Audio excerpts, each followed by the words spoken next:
Voice ಕೇಳಿಸ್ತಾ ಇದೆಯಾ ನಾನು ಮಾತಾಡೋದು? ನಾವಿವಾಗ ಗುರುವಂದನೆಯನ್ನ ಮಾಡೋಣ. ಗುರುರ್ ಬ್ರಹ್ಮ ಗುರುರ್ ವಿಷ್ಣು ಗುರುರ್ದೇವೋ ಮಹೇಶ್ವರಃ ಗುರು ಸಾಕ್ಷಾತ್ ಪರಬ್ರಹ್ಮ ತಸ್ಮೈ ಶ್ರೀ ಗುರುವೇ ನಮಃ. ತಸ್ಮೈ ಶ್ರೀ ಗುರುವೇ ನಮಃ. ತಸ್ಮೈ ಶ್ರೀ ಗುರುವೇ ನಮಃ. ರೇಖಿ ಮಾತೆಗೆ ಧನ್ಯವಾದಗಳು. ಬ್ರಹ್ಮ ವಿಷ್ಣು ಮಹೇಶ್ವರಿಗೆ ಧನ್ಯವಾದಗಳು. ನವ ದುರ್ಗೆಯರಿಗೆ ಧನ್ಯವಾದಗಳು. ತಂದೆ ತಾಯಿಯರಿಗೆ ಧನ್ಯವಾದಗಳು. ನಮ್ಮ ಪೂರ್ವಜರಿಗೆ ಧನ್ಯವಾದಗಳು. ಎಲ್ಲ ಗುರುಗಳಿಗೆ ಸದ್ಗುರುಗಳಿಗೆ ಧನ್ಯವಾದಗಳು. ಬ್ರಹ್ಮಾಂಡದಲ್ಲಿರುವಂತಹ ದಿವ್ಯ ಶಕ್ತಿಗಳಿಗೆ ಹಾಗೂ ನಮ್ಮ ಕುಲದೇವರುಗಳಿಗೆ ಧನ್ಯವಾದಗಳು.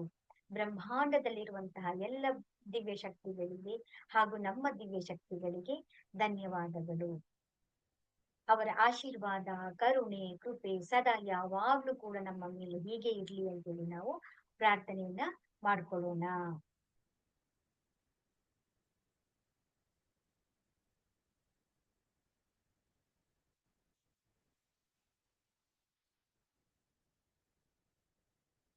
ನಾವು ಇಷ್ಟು ದಿನ ನಾವು ಪ್ರತಿದಿನವೂ ಕೂಡ ನಾವು ಸೆಲ್ಫ್ ಹೀಲಿಂಗ್ ಮಾಡೋದು ಹೇಗೆ, ಬೇರೆಯವ್ರಿಗೆ ಹೀಲಿಂಗ್ ಮಾಡೋದು ಹೇಗೆ ಅಂತ ಎಲ್ಲ ವಿಷಯಗಳನ್ನು ಕೂಡ ನಾವು ತಿಳ್ಕೊಂಡಿದ್ವಿ. ಈಗ ಇವತ್ತು ನಾವು ಧ್ಯಾನವನ್ನ ನಾವು ಮಾಡೋಣ. ಧ್ಯಾನವನ್ನ ಮಾಡ್ಬೇಕಾದ್ರೆ ಚೆನ್ನಾಗಿ ನೀರನ್ನ ಒಂದು ಗ್ಲಾಸ್ ಅಲ್ಲಿ ಮೊದಲಾಗಿ ಫಸ್ಟ್ ಧ್ಯಾನ ಮಾಡ್ಬೇಕಾದ್ರೆ ಸ್ವಲ್ಪ ನೀರನ್ನ ಕುಡ್ಕೊಳ್ಳಿ ಎಲ್ಲಾರು. ಯಾಕಂದ್ರೆ ಎನರ್ಜಿ ತುಂಬಾ ಹೈ ಇರುತ್ತೆ, ಹಾಗಾಗಿ ನೀರನ್ನ ಕುಡ್ಕೊಳ್ಳಿ.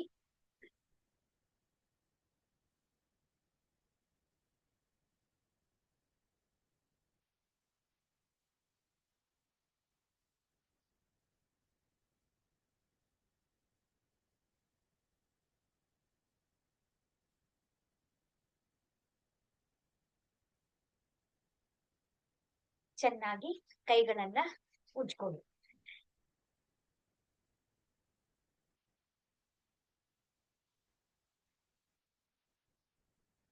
ಕೈಗಳನ್ನ ಒಂದರ ಒಳಗಡೆ ಒಂದನ್ನ ಜೋಡಿಸಿ ನಿಧಾನವಾಗಿ ತೊಡೆಯ ಮೇಲೆ ಇಟ್ಕೊಳ್ಳಿ. ನಿಧಾನವಾಗಿ ಕಣ್ಣನ್ನ ಮುಚ್ಚಿ ನಮ್ಮ ಎಲ್ಲ ಗಮನಗಳನ್ನ ನಮ್ಮ ಉಸಿರಿನ ಕಡೆ ತಗೊಂಡ್ ಬನ್ನಿ. ನಾವು ಧ್ಯಾನವನ್ನ ಯಾವಾಗ್ಲೂ ಮಾಡ್ಬೇಕಾದ್ರೆ ನಮಗ ಅನುಕೂಲವಾದಂತಹ, ನಾವು ನೆಲದ ಮೇಲೆ ಕುತ್ಕೊಂಡಾದ್ರೂ ಮಾಡ್ಬೋದು, ಕುರ್ಚಿ ಮೇಲಾದ್ರೂ ಕುತ್ಕೊಂಡ್ ಮಾಡ್ಬೋದು, ಸೋಫಾದಲ್ಲಾದ್ರೂ ಮಾಡಬಹುದು.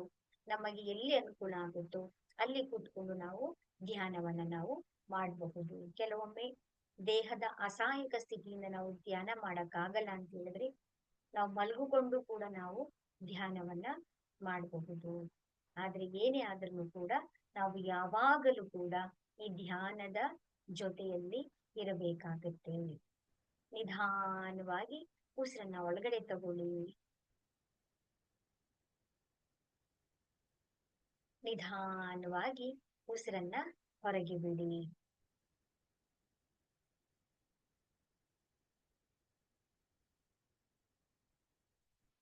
ನಿಧಾನವಾಗಿ ಉಸಿರನ್ನ ಒಳಗಡೆ ತಗೊಳ್ಳಿ.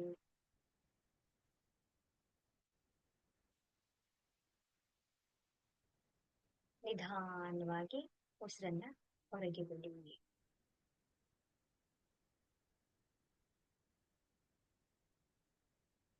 ಒಳಗೆ ಬರ್ತಾ ಇರುವಂತಹ ಉಸಿರು ಆ ಪರಮಾತ್ಮನ ದಿವ್ಯ ಶಕ್ತಿಯನ್ನ ತಗೊಂಡು ನಮ್ಮ ಒಳಗಡೆ ಬರ್ತಾ ಇದೆ. ಶರೀರದಲ್ಲಿರುವಂತಹ ದಿನನಿತ್ಯದಲ್ಲಿ ನಾವು ಮಾಡಿರುವಂತಹ ಎಲ್ಲ ನಕಾರಾತ್ಮಕ ಎನರ್ಜಿಗಳನ್ನ ಹೊರಗೆ ಹೋಗುವಂತಹ ಉಸಿರು ತೆಗೆದುಕೊಂಡು ಬ್ರಹ್ಮಾಂಡದಲ್ಲಿ ವಿಲೀನಗೊಳಿಸ್ತಾ ಇದೆ. ಚಿನ್ನದ ಬಣ್ಣದ ಉಸಿರು ಶರೀರವನ್ನ ಇನ್ನು ಹೆಚ್ಚು ಶಕ್ತಿಯುತವನ್ನಾಗಿ ಮಾಡ್ತಾ ಇದೆ. ಹೊರಗೆ ಹೋಗುವಂತಹ ಉಸಿರು ನಮ್ಮ ಶರೀರದಲ್ಲಿರುವಂತಹ ಎಲ್ಲ ನಕಾರಾತ್ಮಕ ಶಕ್ತಿಗಳನ್ನ ಕಪ್ಪು ಕಪ್ಪು ಕಪ್ಪು ಹೊಗೆಯ ರೀತಿಯಲ್ಲಿ ಬ್ರಹ್ಮಾಂಡದಲ್ಲಿ ವಿಲೀನಗೊಳಿಸ್ತಾ ಇದೆ.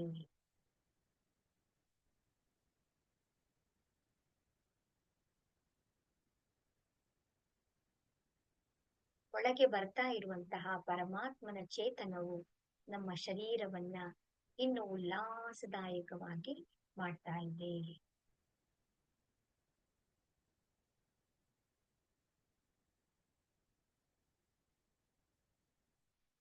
ಹೊರಗೆ ಹೋಗುವಂತಹ ಉಸಿರು ನಮ್ಮ ಶರೀರದಲ್ಲಿರುವಂತಹ ಎಲ್ಲ ನಕಾರಾತ್ಮಕ ಶಕ್ತಿಗಳನ್ನ ನಮ್ಮ ಶರೀರದಿಂದ ಬ್ರಹ್ಮಾಂಡದಲ್ಲಿ ವಿಲೀನಗೊಳಿಸ್ತಾ ಇದೆ.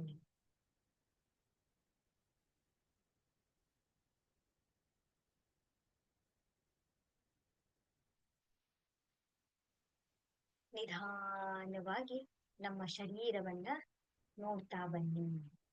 ನಮ್ಮ ಗಮನ ಎಲ್ಲವೂ ಕೂಡ ನಮ್ಮ ಕಾಲಿನ ಬೆರಳಿನ ತುದಿಯನ್ನ ಗಮನಿಸ್ತಾ ಇದೆ.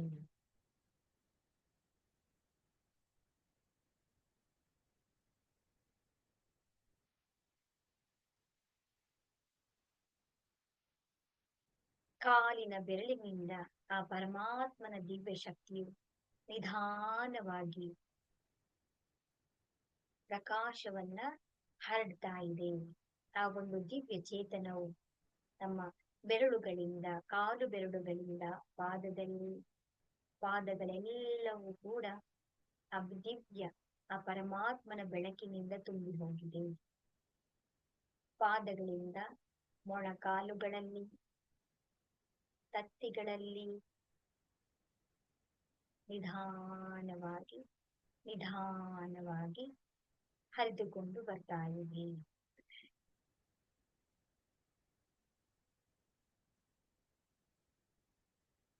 ಆ ದಿವ್ಯ ಚೇತನದ ಪರಮಾತ್ಮನ ಶಕ್ತಿಯು ಹರಡುತ್ತಾ ಹರಡುತ್ತಾ ಮಂಡಿಗಳನ್ನ ತುಂಬಿಕೊಂಡಿದೆ. ಮಂಡಿಗಳಿಂದ ತುಂಬಿದಂತಹ ಈ ಚೇತನವು ತೊಡೆಗಳಲ್ಲಿ, ನಮ್ಮ ಸೊಂಟದ ಭಾಗದಲ್ಲಿ ಎಲ್ಲವೂ ಕೂಡ ಸಂಪೂರ್ಣವಾಗಿ ಆ ಪರಮಾತ್ಮನ ಕಾಂತಿ ತುಂಬಿದೆ.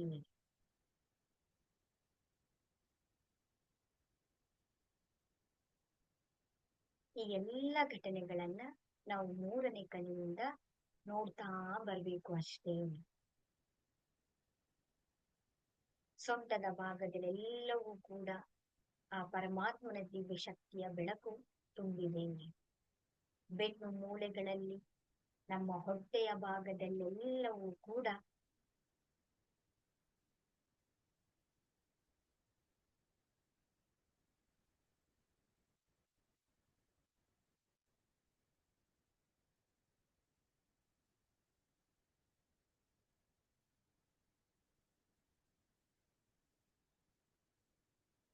ದಿವ್ಯ ಚೇತನದ ಬೆಳಕು ಬೆಳಕು ಬೆಳಕು ಪ್ರಕಾಶವು ಆ ಪರಮಾತ್ಮನ ಶಕ್ತಿಯು ಶರೀರದ ಎಲ್ಲ ಭಾಗಗಳಲ್ಲಿಯೂ ಕೂಡ ತುಂಬಿಕೊಳ್ತಾ ಇದೆ. ನಿಧಾನವಾಗಿ ನಮ್ಮ ಹೊಟ್ಟೆಯ ಭಾಗವೆಲ್ಲವೂ ಕೂಡ ಪರಮಾತ್ಮನ ಚೇತನದಿಂದ ತುಂಬಿ ಹೋಗಿದೆ. ನಿಧಾನವಾಗಿ ಈ ಪ್ರಕಾಶವು ಹರಡುತ್ತಾ ಹರಡುತ್ತಾ ಹೃದಯ ಚಕ್ರವನ್ನ ತುಂಬಿದೆ.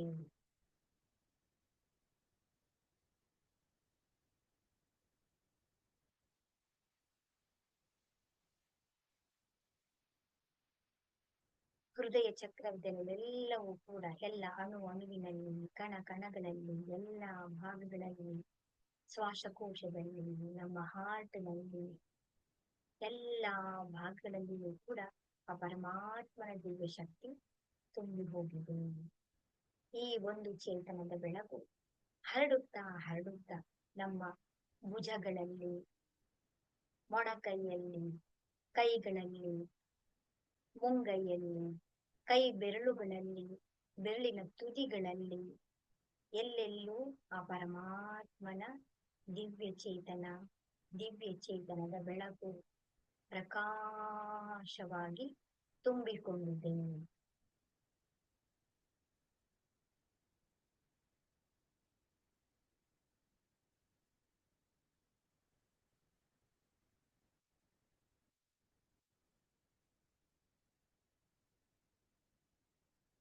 ಈ ಚೇತನದ ಬೆಳಕು ನಮ್ಮ ಗಂಟಲಿನ ಚಕ್ರದಲ್ಲಿ, ಗಂಟಲಿನ ಭಾಗದಲ್ಲಿ ನಿಧಾನವಾಗಿ ಹರಡುತ್ತಾ ನಮ್ಮ ಎಲ್ಲ ಬೆನ್ನುಗಳಲ್ಲಿ, ಬೆನ್ನು ಮೂಳೆಗಳಲ್ಲಿ, ಕತ್ತುಗಳಲ್ಲಿ ಎಲ್ಲವೂ ಕೂಡ ಪರಮಾತ್ಮನ ದಿವ್ಯ ಚೇತನ ತುಂಬಿಕೊಂಡಿದೆ.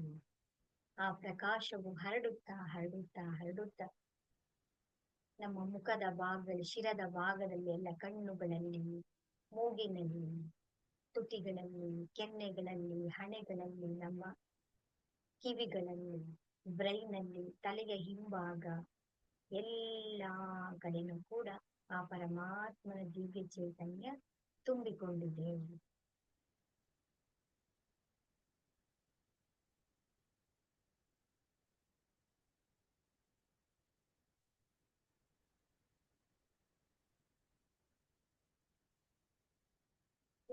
ಈ ಚೇತನದೊಂದಿಗೆ ನಮ್ಮ ಆಕಾಶದಿಂದ ಬ್ರಹ್ಮಾಂಡದಲ್ಲಿ ಆ ಪರಮಾತ್ಮನ ಆಶೀರ್ವಾದವು ಕೂಡ ಚಿನ್ನದ ಬಣ್ಣದ ರೀತಿಯಲ್ಲಿ, ಕಿರಣಗಳ ರೀತಿಯಲ್ಲಿ ಆ ಕಿರಣದ ಬೆಳಕು ನಮ್ಮ ಶರೀರವನ್ನ ತುಂಬುತ್ತಾ ಇದೆ.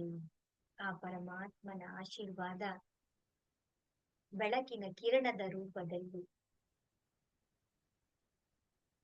ಸೂರ್ಯನ ಕಿರಣಗಳು ಹೇಗೆ ಭೂಮಿಯನ್ನ ಆವರಿಸಿಕೊಳ್ಳುತ್ತೋ ಹಾಗೆ ಆ ಪರಮಾತ್ಮನ ಆ ರೇಖಿ ಮಾತೆಯ ಅನುಗ್ರಹ ನಮ್ಮ ಶರೀರದ ಎಲ್ಲವೂ ಕೂಡ ತುಂಬಿಕೊಂಡಿದೆ.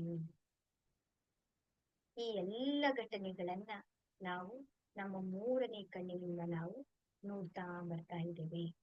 ನೋಡಿ, ಈ ಶರೀರವನ್ನ ನೀವು ಗಮನಿಸಿ. ಶರೀರದಲ್ಲಿ ಯಾವ ಯಾವ ಭಾಗದಲ್ಲಿ ನಮಗೆ ನೋವುಗಳಿದೆ?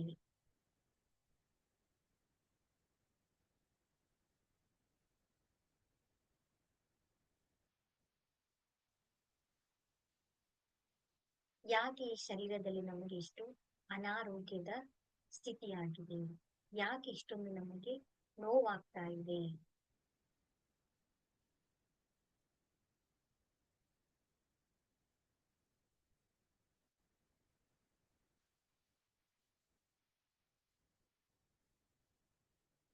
ಆ ಪರಮಾತ್ಮ ನಮ್ಮನ್ನು ಈ ಭೂಮಿಯ ಮೇಲೆ ಕಳಿಸಿದಾಗ ನಮ್ಮ ಶರೀರವು ಎಷ್ಟು ಆರೋಗ್ಯವಾಗಿ ಆನಂದವಾಗಿತ್ತು. ಈಗ ಯಾಕೆ ಈ ತರ ಆಗಿದೆ?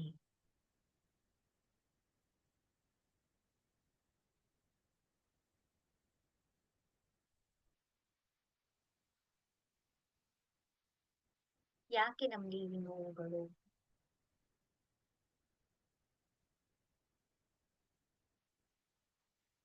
ನಮ್ಮ ಶರೀರದ ಯಾವ ಭಾಗದಲ್ಲಿ ನೋವುಗಳಿದೆ ನೋಡಿ.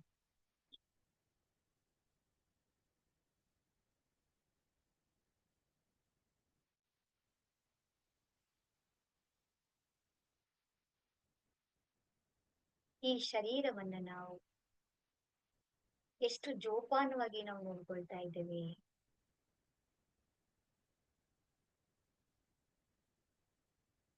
ಈ ಶರೀರದ ಕಡೆ ನಾವು ಗಮನವನ್ನ ಕೊಟ್ಟಿದ್ದೇವಾ?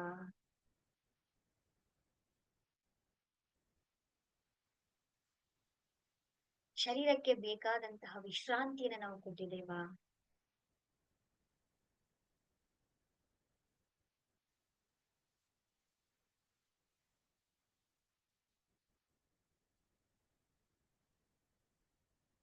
ನಮ್ಮ ಒಳಗಡೆ ಇರುವಂತಹ ಅತಿಯಾದ ಆಸೆಗಳಿಂದ,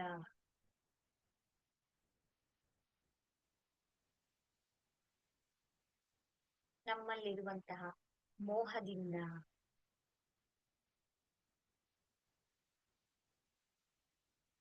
ನಮ್ಮಲ್ಲಿರುವಂತಹ ಬಂಧನಗಳಿಂದ ನಾವು ಈ ಶರೀರವನ್ನ ನಾವು ಗಮನ ಕೊಡ್ತಾ ಇದ್ದೀವಾ? ಈ ಶರೀರಕ್ಕೆ ಬೇಕಾದಂತಹ ಆಹಾರವನ್ನ ನಾವು ಕೊಡ್ತಾ ಇದ್ದೀವಾ?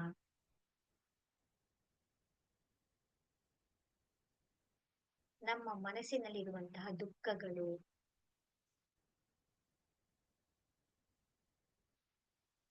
ನಮ್ಮ ಕೋಪದಿಂದ ನಾವೆಷ್ಟು ಕೋಪ ಮಾಡ್ಕೊಳ್ತಾ ಇದ್ದೀವಿ?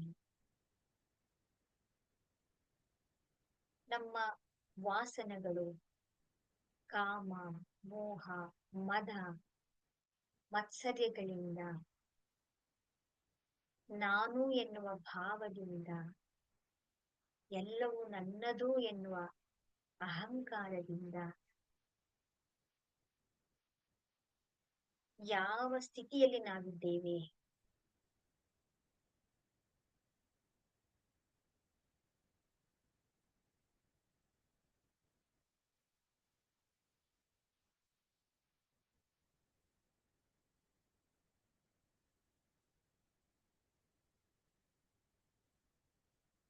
ನನ್ನ ಒಳಗಡೆ ಏನ್ ನಡೀತಾ ಇದೆ, ನನಗೆ ನಿಜವಾಗ್ಲೂ ಬೇಕಾಗಿರೋದು ಏನು, ನಾನು ಹೇಗೆ ಮಾತಾಡ್ತಾ ಇದ್ದೀನಿ,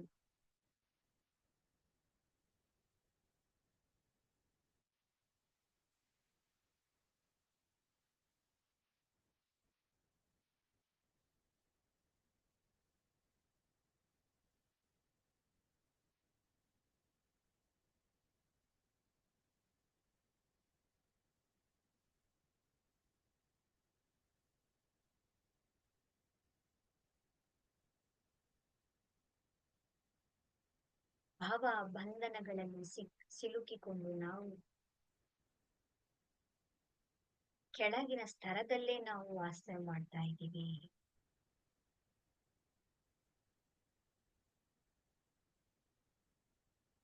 ಯಾವಾಗ ನಾವು ಆ ಉನ್ನತ ಸ್ಥಾನಕ್ಕೆ, ನಮ್ಮ ಸಹಸ್ರಾರ ಚಕ್ರ, ಆಗ್ನೇಯ ಚಕ್ರದ ಕಡೆಗೆ ನಾವು ತಲುಪೋದು,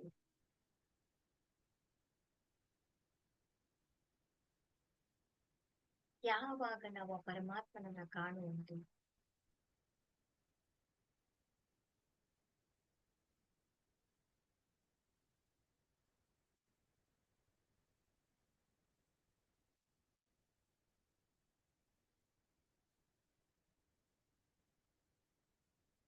ಈ ಶರೀರಕ್ಕೆ ಕ್ಷಮೆಯನ್ನ ಕೇಳಿ,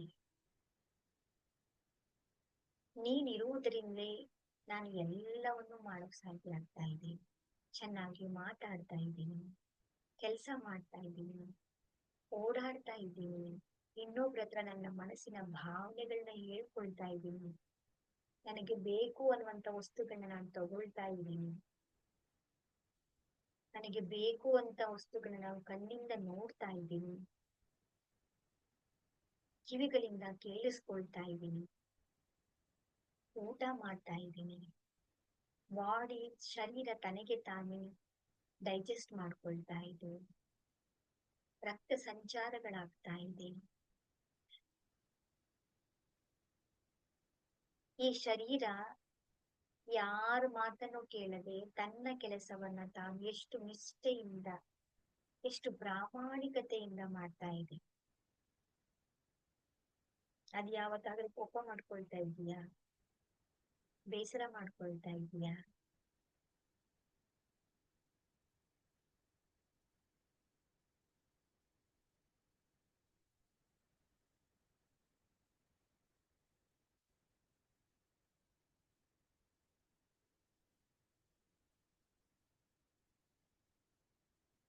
ಹಾಗಾಗಿ ನಾವು ಇವತ್ತು ಅನಾರೋಗ್ಯ ಸ್ಥಿತಿಯಲ್ಲಿ ಇದ್ದೀವಿ.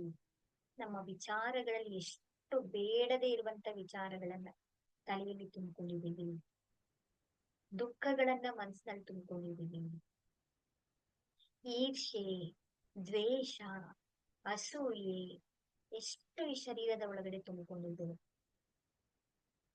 ಇವೆಲ್ಲವೂ ಕೂಡ ನೆಗೆಟಿವ್ ಎನರ್ಜಿ ಆಗಿ ಶರೀರದಲ್ಲಿ ತುಂಬಿಕೊಂಡಿದೆ. ಬ್ರಹ್ಮಾಂಡದಿಂದ ಬರ್ತಾ ಇರುವಂತಹ ಪರಮಾತ್ಮನ ದಿವ್ಯ ಚೇತನದ ಶಕ್ತಿಯು, ಚಿನ್ನದ ಬಣ್ಣದ ಬೆಳಕು, ಆ ಪರಮಾತ್ಮನ ಆಶೀರ್ವಾದವು ನಮ್ಮ ಸಹಸ್ರಾರ ಚಕ್ರವನ್ನ ತುಂಬಿದೆ. ಶರೀರದ ಮೇಲೆ ಪ್ರಕಾಶ ಪ್ರಕಾಶ ಪ್ರಕಾಶ ಪ್ರಕಾಶ. ಆ ಪರಮಾತ್ಮನ ದಿವ್ಯ ಚೇತನವು ಕೆಲವರಿಗೆ ತುಂಬಾ ಹೀಟ್ ಆಗ್ತಾ ಇದೆ, ಕೆಲವರಿಗೆ ವೈಬ್ರೇಷನ್ ಆಗುತ್ತೆ, ಕೆಲವರಿಗೆ ಅಳು ಬರುತ್ತೆ, ಕೆಲವರಿಗೆ ತುಂಬಾ ಎದೆ ಭಾರವಾಗುತ್ತೆ. ನೋಡಿ ಶರೀರದಲ್ಲಿ ಏನಾಗ್ತಾ ಇದೆ ಅಂತ ನೋಡಿ. ಆ ಪರಮಾತ್ಮನ ದಿವ್ಯ ಚೇತನವು ವ್ಯಾಮೋಹದಿಂದ ನಾವು ತುಂಬೋಗಿದ್ದೇವೆ. ಆದ್ರೆ ಒಂದು ಸತ್ಯ ನಾವು ಅದನ್ನು ತಿಳ್ಕೊಳ್ಳಲೇಬೇಕಾಗಿರುವಂತದ್ದು, ನಾವು ಏನನ್ನೂ ತೆಗೆದುಕೊಂಡು ಹೋಗೋದಿಲ್ಲ, ಬರುವಾಗ ನಾವು ಏನನ್ನೂ ತಗೊಂಡು ಬರೋದಿಲ್ಲ. ಸತ್ಯವನ್ನ ಗೊತ್ತಿದ್ರೂ ಕೂಡ ನಾವು, ಹೇ ಪ್ರಭು, ಹೇ ಪರಮಾತ್ಮ, ನನ್ನನ್ನು ಕೈ ಹಿಡಿದು ನಡೆಸು,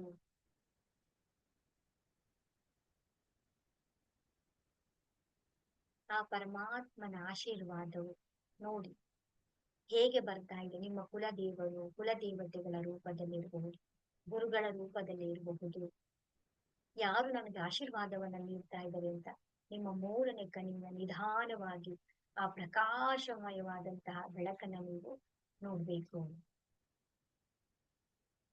ಆ ಬೆಳಕು ಶರೀರದ ಅಣುವಿನಲ್ಲಿ ಬಂದು ಎಲ್ಲದ ನಕಾರಾತ್ಮಕ ಈ ಒಂದು ಬ್ಲಾಕೇಜಸ್ಗಳೆಲ್ಲವನ್ನು ಕೂಡ ಅದು ತೆಗೆದು ಹಾಕ್ತಾ ಇದೆ, ವಾಶ್ ಮಾಡ್ತಾ ಇದೆ. ಆ ಪರಮಾತ್ಮನ ದಿವ್ಯ ಬೆಳಕು, ಚಿನ್ನದ ಬಣ್ಣದ ಬೆಳಕು ಮಳೆಯ ರೂಪದಲ್ಲಿ ಶರೀರವನ್ನೆಲ್ಲ ಕೂಡ ತುಂಬಿಕೊಂಡಿದೆ.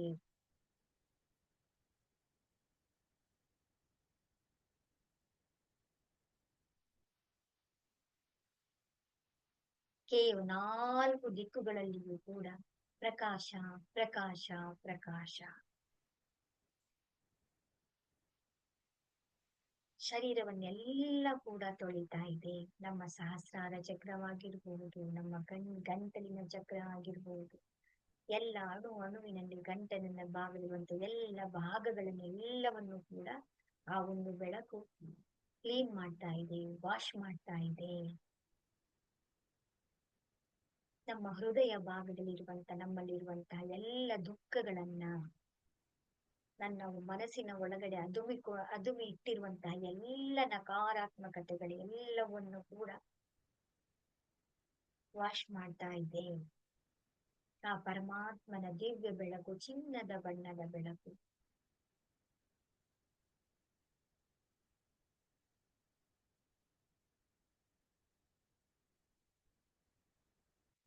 ನಮ್ಮ ಹೊಟ್ಟೆಯ ಭಾಗದಲ್ಲಿರುವಂತ ಎಲ್ಲ ನಕಾರಾತ್ಮಕ ಶಕ್ತಿಗಳನ್ನೆಲ್ಲವನ್ನು ಕೂಡ ನಮ್ಮ ಬೆನ್ನಿನಲ್ಲಿ, ಬೆನ್ನು ಮೂಳೆಗಳಲ್ಲಿ, ನಮ್ಮ ಬ್ಯಾಕ್ ನಲ್ಲಿರುವಂತಹ ಎಲ್ಲ ನಕಾರಾತ್ಮಕ ಶಕ್ತಿಗಳನ್ನೆಲ್ಲವನ್ನು ಕೂಡ ಆ ಒಂದು ಪರಮಾತ್ಮನ ದಿವ್ಯ ಚೇತನದ ಬೆಳಕು ತೊಳಿತಾ ಇದೆ. ನಮ್ಮ ಸೊಂಟದ ಭಾಗದಲ್ಲಿರುವಂತ ಎಲ್ಲ ಕಪ್ಪು ಕಪ್ಪು ಕಪ್ಪು ಬಣ್ಣದ ನಕಾರಾತ್ಮಕ ಶಕ್ತಿಗಳೆಲ್ಲವೂ ಕೂಡ ಬೆಳಕಿನಿಂದ ತುಂಬಿ ಹೋಗಿದೆ. ನಮ್ಮ ತೊಡೆಯ ಭಾಗದಲ್ಲಿ, ಮಂಡಿಯ ಭಾಗದಲ್ಲಿರುವಂತ ಎಲ್ಲ ನಕಾರಾತ್ಮಕ ಶಕ್ತಿಗಳೆಲ್ಲವೂ ಕೂಡ ಕಪ್ಪು ಕಪ್ಪು ಕಪ್ಪುದಾಗಿ ತುಂಬಿರುವಂತಹ ಎಲ್ಲ ಬ್ಲಾಕೇಜಸ್ಗಳನ್ನೆಲ್ಲವೂ ಕೂಡ ಪರಮಾತ್ಮನ ದಿವ್ಯ ಚೈತನ್ಯವು ತೊಳೆದು ಹಾಕ್ತಾ ಇದೆ. ನಮ್ಮ ಕಾಲಿನಲ್ಲಿ, ಮೊಣಕಾಲಿನಲ್ಲಿ, ಪಾದದಲ್ಲಿ, ಕಾಲು ಬೆರಳುಗಳನ್ನೆಲ್ಲವನ್ನು ಕೂಡ ಆ ಬ್ರಹ್ಮಾಂಡದಿಂದ ಬರ್ತಾ ಇರುವಂತಹ ಪರಮಾತ್ಮನ ದಿವ್ಯ ಚೇತನದ ಶಕ್ತಿಯು ಎಲ್ಲವನ್ನ ತೊಳೆದು ಹಾಕಿದೆ. 4 ದಿಕ್ಕುಗಳಲ್ಲಿಯೂ ಕೂಡ ಆ ಪರಮಾತ್ಮನ ಬೆಳಕು, ಬೆಳಕು, ಬೆಳಕು, ಪ್ರಕಾಶ, ಪ್ರಕಾಶ, ಪ್ರಕಾಶ. ನಮ್ಮ ಆಲೋಚನೆಗಳು ಶಾಂತವಾಗಿದೆ, ಮನಸ್ಸು ಶಾಂತವಾಗಿದೆ, ಭಾವನೆಗಳು ಕೂಡ ಶಾಂತವಾಗಿದೆ. ಈ ಪರಮಾತ್ಮ ಈ ಎಲ್ಲ ಘಟನೆಗಳನ್ನ ನಮ್ಮ ಮೂರನೇ ಕಣ್ಣು ನೋಡ್ತಾ ಇದೆ.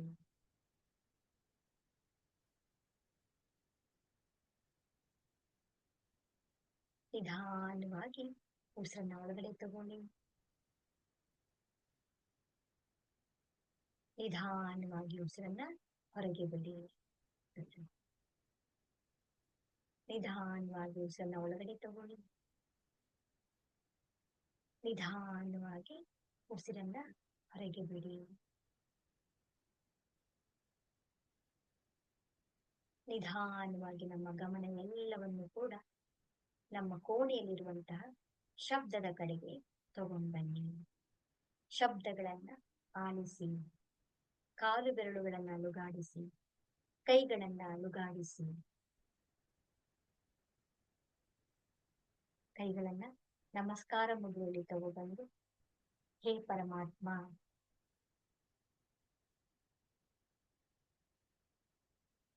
ಶುದ್ಧ ಮನಸ್ಸಿನಿಂದ ನಾವು ನಿಮ್ಮಲ್ಲಿ ಪ್ರಾರ್ಥನೆ ಮಾಡಿಕೊಳ್ಳುವುದೇನೆಂದರೆ ಇಡೀ ವಿಶ್ವದಲ್ಲಿ ಶಾಂತಿ ನೆಲೆಸಲಿ, ಹಾಗೆ ಇಡೀ ವಿಶ್ವದಲ್ಲಿರುವಂತಹ ಎಲ್ಲ ದಿವ್ಯ ಆತ್ಮಗಳಿಗೆ ಆಧ್ಯಾತ್ಮಿಕ ಉನ್ನತಿಯಾಗಲಿ, ಹಾಗೆ ಸರ್ವಾಂಗೀಣ ಉನ್ನತಿಯಾಗಲಿ. ಹೇ ಪ್ರಭು, ತಿಳಿದೇನೋ ತಿಳಿಯದೋ ತಿಳಿದು ನಾನು ಯಾವುದೇ ರೀತಿಯಾದಂತಹ ನನ್ನಲ್ಲಿ ನಕಾರಾತ್ಮಕತೆ ಉಂಟಾಗಿದ್ರೆ, ಹಾಗೆ ನನ್ನಿಂದ ಬೇರೆಯವರಿಗೆ ತೊಂದರೆಗಳು ಉಂಟಾಗಿದ್ರೆ, ಹಾಗೆ ಬೇರೆಯವರಿಂದಲೂ ಕೂಡ ನನಗೆ ನಕಾರಾತ್ಮಕತೆ ಉಂಟಾಗಿದ್ರೆ ಎಲ್ಲರನ್ನೂ ಕೂಡ ನಾನು ಶುದ್ಧ ಮನಸ್ಸಿನಿಂದ ಕ್ಷಮಿಸುತ್ತೇನೆ.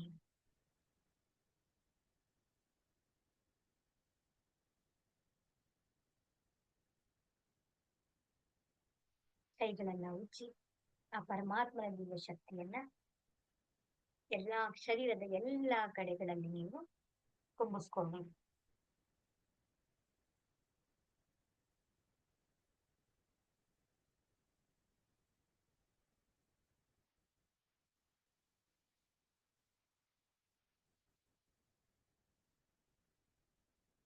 ಹರೇ ರಾಮ ಹರೇ ಕೃಷ್ಣ.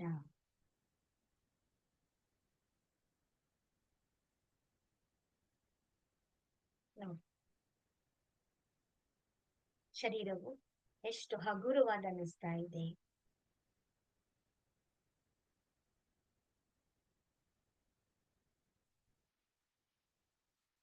ಮತ್ತೆ ನಾಳೆ ಇದೇ ಸಮಯಕ್ಕೆ ಭೇಟಿಯಾಗ.